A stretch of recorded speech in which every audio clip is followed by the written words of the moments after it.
Hello बच्चों, let's read the question. There are n white ball and n black balls marked 1 to n, 1 to up to n.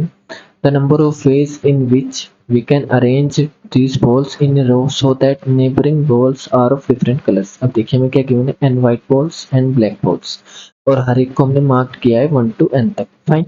अब देखिए, अब हम suppose करते हैं हमारे पास n white balls हैं. n white balls को हमने क्या नाम दिया है, सपोज करिए W1 मार्क कर दिया है 1 2 3 4, W1 W2 W3 up to Wn. ये हमारे पास n व्हाइट बॉल्स हैं. सिमिलरली हमारे पास n ब्लैक बॉल्स हैं जिनको हमने मार्क किया है 1 to n तक. तो हम मार्क कर देते हैं B1 B2 B3 up to हमारी कहाँ तक जाएगा, Bn तक. फाइन. अब देखिए, अब हमें कैसे अरेंज करना है. The number of ways in which we can arrange these balls in a row. अब हमें इन सबको एक रो में अरेंज करना है. सपोज ये B1, ये B2, ये B3, ये B4 और अप टू ऐसे ही Bn तक. फाइन. अब देखिए, in a row so that neighbouring balls are of different colours. मतलब जो हमारे एक बॉल होगी उसके जो नेबरहुड में बॉल आएगी वो डिफरेंट कलर की होनी चाहिए, should be different colour. Fine. अब सपोज करिए B1 एक ब्लैक बॉल हमारी आई है तो नेक्स्ट बॉल हमारी व्हाइट बॉल होनी चाहिए. सपोज करिए हमने W1 को यहाँ पे B1 और B2 के बीच में रख दिया.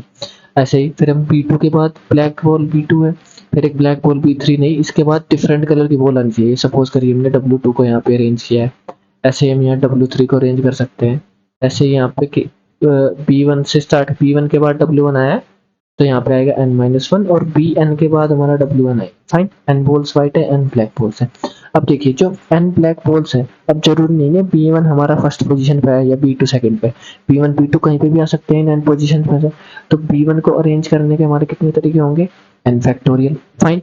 ऐसे ही सिमिलरली W1 W2 W3 भी हमारे क्या डिफरेंट बॉल्स हैं, इनको भी हम कैसे अरेंज कर सकते हैं, n फैक्टोरियल तरीके से, क्योंकि ये भी हमारे क्या है W2 W1 कहीं किसी भी पोजीशन पे आ सकते हैं Wn.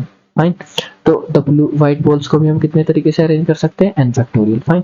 अब देखिए इससे अल्टरनेट बॉल्स आ रही है, मतलब पहले ब्लैक फिर व्हाइट फिर ब्लैक फिर व्हाइट फिर ब्लैक फिर व्हाइट.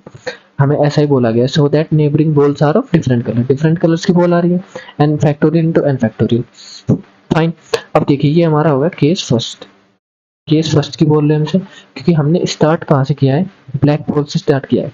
अब एक केस हमारे पास ऐसा भी तो बन सकता है, केस सेकंड हम क्या बनाए कि इस बार हम ब्लैक बॉल से स्टार्ट ना करके व्हाइट बॉल से स्टार्ट करें. सपोज हम W1 उसके बाद फिर B1 बॉल पुट करें, फिर W2 फिर उसके बाद B2, ऐसे ही हमारा कहाँ तक जाएगा Wn Bn तक. अब देखिए अब की बार हम कैसे कर रहे हैं, व्हाइट बॉल से स्टार्ट कर रहे हैं. अब व्हाइट कौन सी हो सकती है, यहाँ पे W1 भी आ सकता है, W2 Wn सब क्या है, फ्री है, आपस में मूव कर सकते हैं. तो W जो व्हाइट बॉल्स है इनको अरेंज करने के कितने तरीके होंगे, n factorial. Similarly black balls को अरेंज करने के कितने तरीके होंगे, फिर से n फैक्टोरियल. फाइन. तो n factorial into n factorial, first case का हमारा आंसर क्या आएगा, n फैक्टोरियल का स्क्वायर. सेकंड केस में भी हमारा आंसर क्या आएगा, n फैक्टोरियल का square. Fine. n factorial into n factorial. Okay. अब देखिए एक बार हमने ब्लैक बॉल से स्टार्ट किया है, एक बार व्हाइट बॉल से स्टार्ट किया है, दो ही केस हमारे बनेंगे, कोई और केस तो बनेगा क्योंकि हमें क्या करना है, नेबरिंग बॉल्स को डिफरेंट कलर्स की होनी चाहिए और कोई भी मतलब दो बॉल एक कलर की नहीं होनी चाहिए लगातार. फाइन. तो अब देखिए इन दोनों केसेस को ऐड करते हैं तो हमारा फाइनल आंसर आ जाएगा n फैक्टोरियल का स्क्वायर प्लस n फैक्टोरियल का square, that is 2 times of n factorial का स्क्वायर. ये हमारा क्या होगा, फाइनल आंसर होगा. फाइन. तो अब देखिए ऑप्शन मैच करते हैं अपना. ऑप्शन 3 हमें गिवन है 2 टाइम्स ऑफ n फैक्टोरियल का स्क्वायर, जो परफेक्टली मैच कर रहा है. ये हमारा फाइनल आंसर है. I hope you understood it well. Thank you.